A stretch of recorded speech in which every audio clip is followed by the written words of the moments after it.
On January 11, 1920, a silent comedy movie called The Garage was released.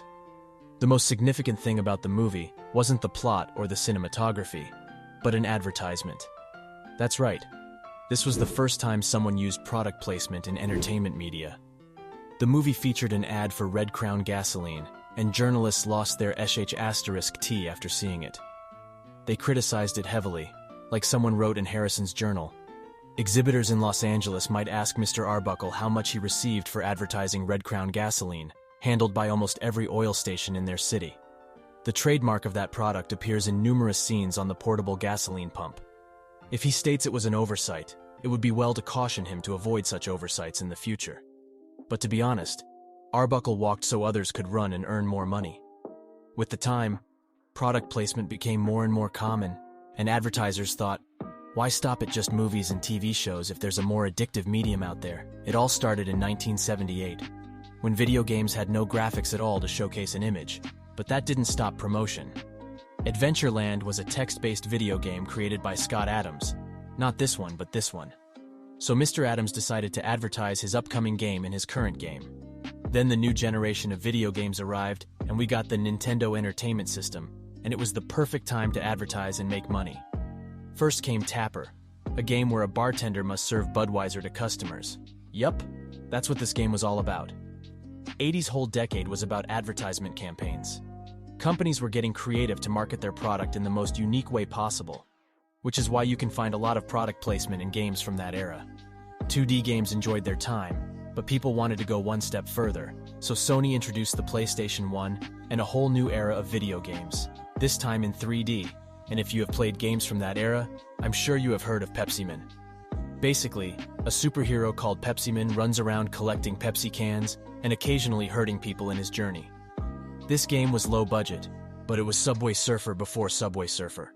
This game wasn't as successful as the Pepsi Challenge, but it was an honest effort. With the beginning of the 2000s, the video game developers thought that maybe it isn't a good idea to create a whole video game around the product.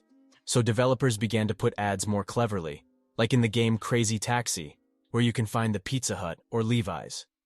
In Battlefield 2412, you can find the billboard of Pepsi on the map. And now you gotta admit it. When it comes to advertisement, Pepsi knows a thing or two about it. The real thing is that product placement became more annoying with time, and this is the case with most of the video games like the FIFA series, where every single game of the series is almost identical to the previous one except the ads. You will find product placement everywhere in FIFA games, and I don't think I need to tell you who is the developer of FIFA games. Sometimes the product placement gets completely random, like in the Metal Gear Solid ads and the infamous Mountain Dew and Dorito ads.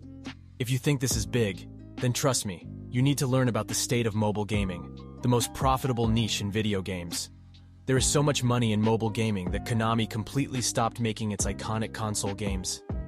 Most mobile games are completely free and make money in two main ways. First is obviously the microtransaction, where players pay for an in-game feature, and second is product placement. While not everyone will play for the developer's money in the form of a microtransaction, everyone will see the ad, and they will be paid to show the ad. And this is why mobile gaming has become what it is. I mean, it started good, especially the Telltale era, but now it's just ads and a paywall. And I'm not blaming anyone because it costs money to create video games and more money to maintain them if somehow they become successful. Some developers clearly use this method to make some extra bucks, and some just straight up don't care. Product placement becomes a problem when it's random, completely unrelated, and repetitive. That makes it cringe because no one wants to see tons of ads after purchasing a video game. People play video games to relax, entertain, or find an interesting story. And yeah, these ads shouldn't be much of a problem for gamers, some may say. But it gets frustrating for the people who paid for the game. No one wants to see ads after purchasing YouTube Premium. The same logic applies to video games. So now I want to ask you, what's your opinion on product placement in video games? Do those in-game ads annoy you while playing a video game, or do you simply don't care and ignore them? Let me know in the comments section, and at the end of the video, I want to request that you please take some time to subscribe to the channel if you are enjoying the content. Finally, thanks for watching this video, and I'll see you next time.